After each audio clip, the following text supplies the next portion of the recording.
Gaza dhe po ashtu me infanteri dhe me okupim klasik ushtarak në Westbank, që zhvillon aktivitet përmes kolonëve dhe arrin që të kolonizojë edhe pjesë tjera, të cilat janë të dhimbshme edhe për shtetin e arshëm, sepse krijohet atje një hartë, një lëkurë leopardi me qëllim që pjesë të cilat ata i konsiderojnë Judea dhe Samara, pjesë të cilat janë historikisht në mitin e tyre të Torës, vendet të cilat asesi nuk mund të jenë në sovranitetin e shtetit të arshëm palestinez. Por të jem shumë i shkurt, do të tri prokse që nga Houthi në Yemen, Hezbollahu dhe policia, po ashtu Hatab Hezbollah në Irak, a policia shiite në Irak, janë prokse të cilat i aktivizon Iranin në momentet kur ai dëshiron dhe i shef të arsyeshme për të aktivizuar.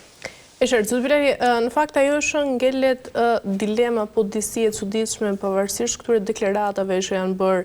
Pse tashmë Mojtaba Khamenei vazhdon të mos shfaqet publikisht, pra mendoni se ka një pasiguri të brendshme në regjimin iranian? Në thot drejtën, ai që ka gjithë frejt në duar është Ahmad Vahid, shefi i Gardës Revolucionare Islamike, në cilë mund të thëmë është personi kyç që pa të nuk mund të sjellet asnjë marrëveshje apo finalizim i asaj për të arritur pëlqimin delegacionet që udhëheqen në sektor civil. Këtë rast e kam fjalën për Abbas Agacin dhe kryetarin e parlamentit Kalibafin. Mendoj Mojtaba ka dy mendime, mund të jetë, ka qenë i plagosur, ka pësor nga bombardimet, dhe shërimi i tij ka dash kohë, që mund të jetë arsye, do thot, për shkak të kësaj goditje, apo plagëve që ka marrë, dhe dyta dëshirohet që të ruhet dhe të ketë në vëmendje që mund të gjëja që ka gjetë të atin e tij. Dhe kjo, do thot, tamam e tëra kjo mbulesë që i bëhet apo nuk dihet tamam vendodhja e tij apo dalja në publik, ka për qëllim që figura e tillë Ayatollah i ri të ruhet që mos të goditet, sepse në Iran kanë operuar dhe operojnë ende agentë të Mossadit, të cilët durën në zemër ka qenë efektiv. Jo vetëm në organizimin e protestave që i atakon Irani dhe i le fajtohen, aty në Bunteve, në fund të dhjetorit të vitit të kaluar dhe në disa ditë në fillim të vitit të këtij viti, por në aktivitetet e veta, sidomos me etnikumin kurd, pastaj edhe pjesë tjera të etnive tjera në Iran, ka arritur që të krijojë celulat e tij dhe të bëjë dëm qoftë sabotim, qoftë organizim të bunteve apo të protestave për brenda. Dhe kjo tregon që Mojtaba dhe siguria e tij personale edhe vetë Gardës Revolucionare Islamike e përcjell këmba këmbës për të mos qenë atak i ri i sulmit izraelit apo amerikan. Dhe kjo është arsyeja vetme pse Mojtaba më thëmë ruhet fort dhe ka një suiqe për cilë që është këmba këmbës për arsyet që mund të jetë cakë i radhës e likvidimit. Por në Iran vendimtare është kush udhëheq Gardën Revolucionare Islamike, sidomos në kohra në turbulencat të tilla apo në kohra lufte. Dhe kjo është ajo alfa dhe omega që merr vendime me cilat të gjithë duhet të pajtohen. Edhe presidenti i Iranit në një farë mënyrë ka kujdes në këtë drejtim. Mahmud Ahmadinejad ka qenë njëra ndër figurat që është përfolur si i preferuri i Izraelit dhe Amerikanëve. Edhe Trumpi kur e ka thënë fjalën, ne do të vendosim për një ajatullah dhe do të më pyetin mua, ka pas fjalën mund të jetë një lloj spekulimi apo konfrontimit brendshëm për të shkaktuar pastaj problematika që ky njeri është i Amerikanëve, ishte një president i cili ka deklaruar decisivisht gjatë kohës së mandatit të tij si president që Holokausti është shpike. Dhe nuk ka bëj me të vërtetën. Dhe Izraeli do të fshet nga faqja e dhëm. Dhe këto deklarata pastaj të dilet se të thua që ky është njeri në një farë mënyrë që parapërcjet nga Amerikanët dhe nga Izraeli, është e çuditshme, ose mund të ketë në shantazh, ose në një farë mënyrë njerëz që deklaruan me parulla bombastike mund të jenë ndonjëherë edhe njerëz që punojnë për dikon tjetër. E qartë.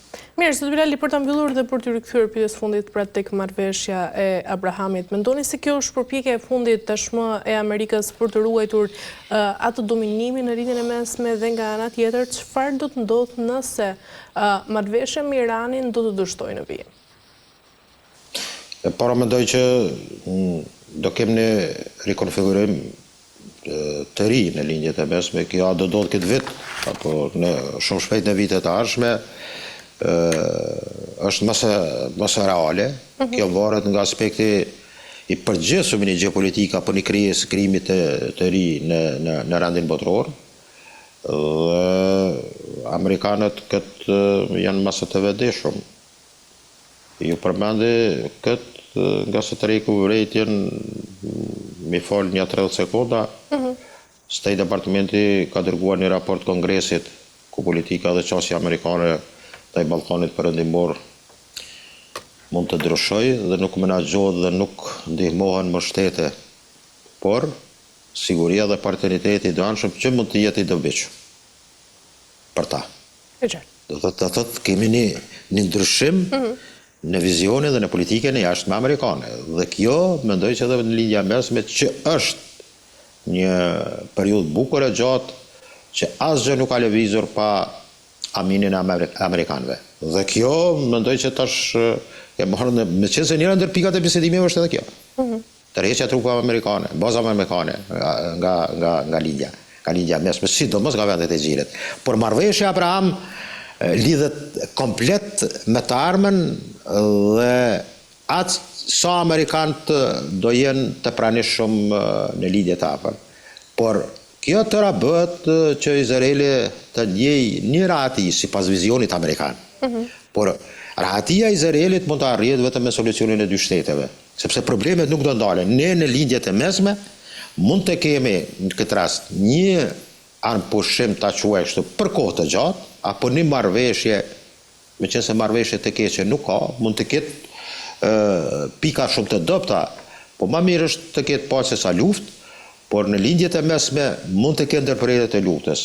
Por betejë në lindje e mesme nuk do ndalet, mund të them, edhe për një kohë të gjatë, pa arritur një koekzistencë të përbashkët, mendoj, edhe në raportet arabo-izraelite, por komplet të paqja e cila sigurohet vetëm me krijimin e balancave. Në këtë rast, Turqi, Iran edhe Izrael.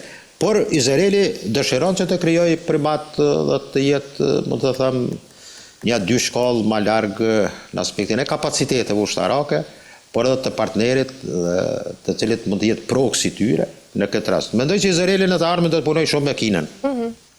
Me Kinën do punojë shumë Izraeli, sepse me Rusë të ka një korrespondencë, por Rusë nuk do jenë fuqia kryesore ardhshme e botës, ndoshta për fatin tonë edhe për fatin tonë është e mirë, por kinezët më duket që do jenë streja ardhshme që Izraeli do ketë kujdes dhe do jetë nga rendje për të krijuar një raport të mirë.